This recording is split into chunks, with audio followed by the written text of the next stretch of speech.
His name is Odysseus, the legendary king of Ithaca, the master strategist of the Trojan War, and the ancient world's ultimate symbol of the long journey home. While other heroes of Greek myth were celebrated for their brute strength or divine power, Odysseus survived through something far more dangerous: his mind. He spent 10 years fighting a brutal war, and another 10 years lost at sea, stripped of his army, his wealth, and his glory. He faced monsters, wrathful gods, and the darkest corners of his own despair. Yet his story is not just a myth about ancient monsters. It is a profound psychological map of human endurance. Today, through 8 phrases attributed to Odysseus in the Homeric tradition, we try to understand the true cost of survival, the mastery of the ego, and the unbreakable power of a human being who simply refuses to give up. I am nobody. In one of the most famous episodes of his journey, Odysseus finds himself trapped in a cave by a man-eating cyclops. When the monster asks for his name, the great king of Ithaca, a man of immense pride and global fame, lies. He strips away his royal titles, his history, and his glory, reducing himself to nothing. This was not just a clever trick, it was a masterclass in survival. To escape the cave, Odysseus had to completely drop his ego. In life, our absolute attachment to our identity, our status, and how others perceive us can become our greatest trap. When you are facing a massive crisis, pride is a luxury you cannot afford. Sometimes to navigate through the darkest moments and come out alive, you must be willing to become nobody. There is nothing sweeter than a man's own country and his parents. Odysseus traveled to the edges of the known world. He saw cities of unimaginable wealth, walked through the lands of gods, and was offered treasures that most men would kill for. Yet, surrounded by the exotic and the extraordinary, his mind remained fixed on a small, rocky island in the Ionian Sea. He understood that glory and adventure are hollow without a foundation. We often spend our lives chasing the spectacular, wealth, recognition, the thrill of the new, believing that these things will finally make us complete. But Odysseus reminds us that true meaning is grounded in connection. It is found in the people who know our true names and the places where we belong. Without a home to return to, a long journey is not an adventure. It is just an exile. The belly is a shameless dog. It forces a man to remember it even when he is exhausted and his heart is full of sorrow.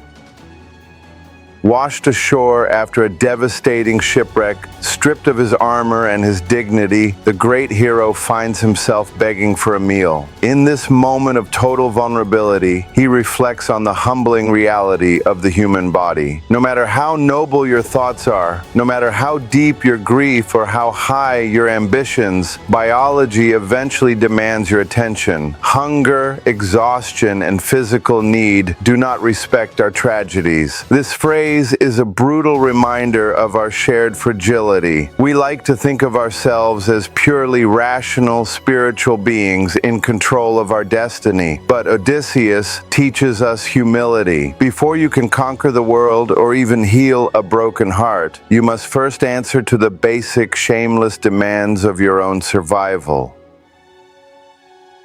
I know that my mortal wife is nothing compared to you in beauty, yet even so, I long to reach my home. For 7 years, Odysseus was held on a paradise island by the nymph Calypso. She offered him the ultimate prize, immortality. If he stayed, he would never age, never suffer, and never die. He would live like a god. He looked at the offer of a perfect, painless existence, and he turned it down. He chose to return to a wife who was growing older, to a kingdom in chaos, and to a life that would eventually end in death. Why? Because a life without pain, without time, and without stakes is completely empty. perfection is a cage. Odysseus realized that our humanity is defined by its limits. It is precisely because our time is short and because we can lose the people we love that our lives have any meaning at all. Of all creatures that breathe and move upon the earth, nothing is weaker than man. Disguised as a beggar in his own palace, Odysseus watches the young, arrogant suitors who have taken over his home. They are rich, strong, and entirely confident in their power. Speaking to one of them, the disguised king delivers a quiet, devastating warning about the illusion of permanence. When we are successful, healthy, and comfortable, we convince ourselves that we are invincible. We believe our strength comes entirely from our own brilliance. But Odysseus, a man who had been a king one day and a starving castaway the next, knew how quickly the wheel of fortune turns. Human strength is incredibly fragile. A single storm, a single twist of fate can strip away everything you have built. True wisdom is knowing your own weakness, even at the height of your power. Endure, my heart. You have suffered worse than this. Still in disguise, Odysseus is forced to watch as the men in his house disrespect his family and waste his wealth. His instinct as a warrior is to draw his sword and slaughter them immediately. The anger inside him is boiling, but instead of reacting, he strikes his own chest and commands his heart to wait. This is the essence of emotional discipline. He reminds himself of the horrors he survived at Troy and at sea, using his past trauma as a tool to control his present anger. In our own lives, we are often provoked by insults, delays, or disrespect. The weak man reacts instantly, driven by emotion. The strong man, the strategist, feels the same burning anger but chooses to hold it in. He waits for the precise moment to strike because he knows the ultimate goal is more important than immediate satisfaction. Keep your joy in your heart. It is an unholy thing to boast over slain men. When the time finally comes, Odysseus reclaims his home with ruthless efficiency. The battle is bloody and absolute. As the fighting ends, his old nurse sees the dead enemies and begins to cry out in triumph. Odysseus immediately stops her. There is no celebration. There is no victory dance. He understands the heavy, tragic weight of what has just happened. A lesser leader would have gloated over his defeated enemies, drunk on power and revenge. But Odysseus knows that death is a grim business, even when it is justified. This phrase reveals the profound dignity of a mature mind. True strength does not need to humiliate the defeated. It does not seek joy in destruction. It simply does what is necessary to restore order, and then it remains silent.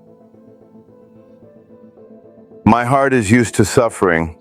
I have endured much in the waves and in war. Let this too be added to the rest. Standing on a fragile raft, staring down yet another massive storm sent by the gods, Odysseus does not panic. He does not curse the heavens or ask why life is so unfair. He simply looks at the approaching darkness and accepts it. He has built a tolerance for catastrophe. Every loss, every battle, and every heartbreak he previously survived became armor for his mind. When you have faced the absolute worst, the next crisis loses its power to destroy you. You no longer fear the storm because you know you are capable of surviving it. This is the ultimate lesson of the long journey. You cannot control the waves and you cannot stop the war, but you can build a heart so accustomed to endurance that whatever life throws at you next, you simply add it to the rest. The myth of Odysseus has survived for thousands of years because it is not really about a man fighting mythical monsters. It is about the human struggle against despair. He teaches us that intelligence is a greater weapon than force. He shows us that true resilience is not about being unbreakable, but about taking the hit, feeling the pain, and continuing to row forward anyway.